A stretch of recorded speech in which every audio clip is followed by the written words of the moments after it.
The performance we saw from Caitlin Clark today against a team that started off the season 9-0, a team that is the defending champions, might have been the greatest women's basketball performance we have ever seen. That might have been the greatest showing from a WNBA player we have ever witnessed. That was spectacular. The shots she hit in this game, y'all, were something like I've never seen any other women basketball player ever come close to hitting. There are NBA superstars out there that I have not seen have a game with that.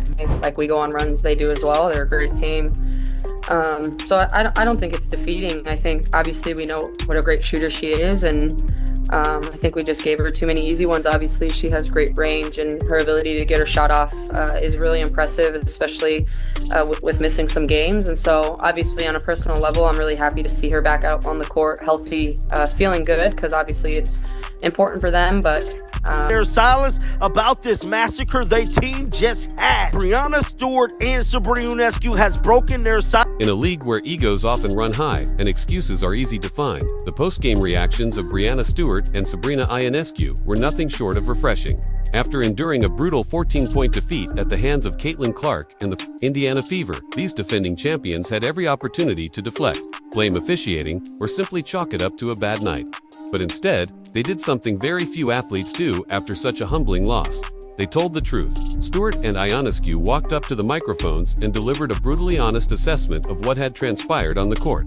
There was no sugarcoating, no deflection, just pure, unfiltered respect for Clark's performance. They acknowledged that Clark had dominated them in every sense, and that they were outplayed by a better team on that night. It wasn't just about being good sports, it was a genuine recognition of excellence when faced with a performance that was impossible to ignore. The numbers don't even tell the full story, but they're a good place to start. 32 points, 7 assists, in a highlight reel that could easily headline a feature documentary. Caitlin Clark didn't just score. She orchestrated an offensive symphony that left even the most seasoned WNBA analysts in awe. What made this performance so wasn't just the volume of points, but the manner in which she scored them. Deep threes, contested jumpers, precision passing. Clark showcased a complete offensive arsenal that very few players, even in the NBA, have managed to display on such a stage. And she did it, coming off a 5-game absence, showing no signs of rust or hesitation against a Liberty squad that had been sitting atop the standings. Clark reminded the world why she's rapidly becoming not only the most important player in women's basketball, but one of the most captivating athletes in all of sports. Sabrina Ionescu, herself one of the league's premier shooters, knows greatness when she sees it. During her post-game remarks, she didn't hold back in praising Clark's phenomenal range and shot-making ability. What made her comments even more powerful was how personal they sounded. She wasn't speaking like a rival trying to save face. She spoke like someone who had just witnessed something special. Sabrina admitted that they gave Clark too many easy looks, fully aware that, with Clark's range, even slightly open might as well be considered automatic. And then came the moment that truly revealed her respect. She expressed genuine happiness, seeing Clark back on the court healthy after her injury. That's not something you say about just any opponent. That's something you say about a player who has earned your admiration, even when they just lit your team up on national television. Brianna Stewart has seen and accomplished just about everything in professional basketball: championships, MVS, and countless accolades. Yet even she couldn't help but tip her hat to Clark after this performance. Instead of focusing on her team's defensive breakdowns or trying to shift attention elsewhere, Stewart acknowledged the reality: they were simply outplayed. Perhaps the most telling moment came during the game itself, when Clark nailed a logo 3 with Stewart defending. Stewart didn't react with frustration or anger. She smiled. That smile wasn't sarcasm or resignation. It was the look of a competitor who recognizes when they've just witnessed something transcendent. Stewart's ability to put aside pride and acknowledge Clark's brilliance on the biggest stage only magnifies the legitimacy of Clark's performance. What separates generational players from stars is their ability to bend defenses to their will. Caitlin Clark did just that. Every time she crossed half court, the Liberty defense was forced to make impossible choices. If they double-teamed her, it left her teammates wide open. If they played her straight up, she rained threes from distances few would even attempt. The Liberty ended up surrendering 17 made three-pointers, a direct result of Clark's gravitational pull drawing defenders away from others. Both Ionescu and Stewart admitted that their defensive issues weren't just isolated mistakes. They were systemic breakdowns caused by Clark's presence. She didn't just score, she dismantled New York's entire defensive structure, exposing holes and forcing errors that even a championship-caliber defense couldn't fix. Like we go on runs, they do as well. They're a great team.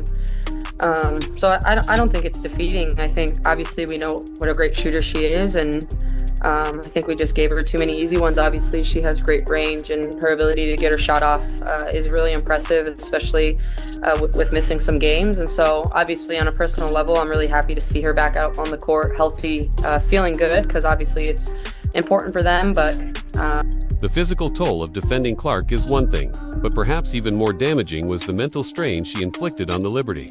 This is a team used to dictating pace, controlling games, and wearing down opponents.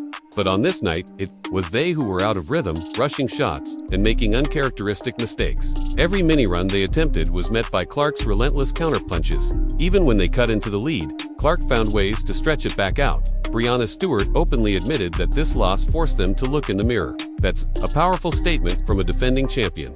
To acknowledge that one player's performance made you question your place in the league hierarchy speaks volumes about the psychological impact Clark had on them that night. Without Clark, the Fever had looked like a team desperately searching for answers.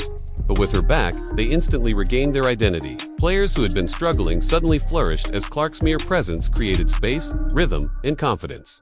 As defenders swarmed Clark, her teammates feasted on open shots and driving lanes. Stewart and Ionescu both recognized that. This wasn't just an individual display, it was Clark elevating everyone around her. This is the hallmark of true greatness, the ability to not only dominate individually but also make everyone on the court better. That's exactly what Clark did, and the Liberty were powerless to stop it. When a championship-level coaching staff runs out of solutions, you know you're witnessing something special. Liberty head coach Sandy Brandelow didn't sugarcoat anything. She admitted that the Fever executed better and made the shots that mattered. The Liberty tried every defensive scheme in the book, switching assignments, zone coverage, denying Clark the ball, and nothing worked. No matter what adjustments were made, Clark continued to thrive, adapt, and punish every coverage thrown at her. For a player to leave a veteran coaching staff completely baffled speaks to how unique and unguardable Clark has become. This wasn't about defensive lapses. It was about Clark being uncontainable. Dictated everything. One of the most underrated aspects of Clark's game is her ability to control tempo. The Liberty pride themselves on slowing opponents down and playing at their pace. But Clark flipped that dynamic. She constantly pushed the pace, generating 19 fast break opportunities and keeping the Liberty from ever settling into their defensive sets. The result was a game that spiraled out of control for the Liberty, who aren't built to win shootouts. At that speed, even when New York tried to adjust, Clark's ability to keep her teammates involved ensured Indiana stayed one step ahead. Stewart's postgame comments reflected this exact reality. They simply couldn't keep up with the tempo Clark imposed. At the end of the day, what stood out most was the sheer amount of respect both Ionescu and Stewart offered Clark. They didn't have to say what they said. They could have hidden behind generic statements or blamed external factors, but they didn't. Instead, they recognized they had just faced a generational player who might change the trajectory of the entire league. This wasn't forced courtesy, it was authentic acknowledgement of greatness. In a league often driven by rivalries and manufactured drama, their honest praise of Clark's dominance was a rare moment of genuine sportsmanship that elevated not only Clark but the entire WNBA. When defending champions openly admit they've been outclassed, it speaks louder than any headline.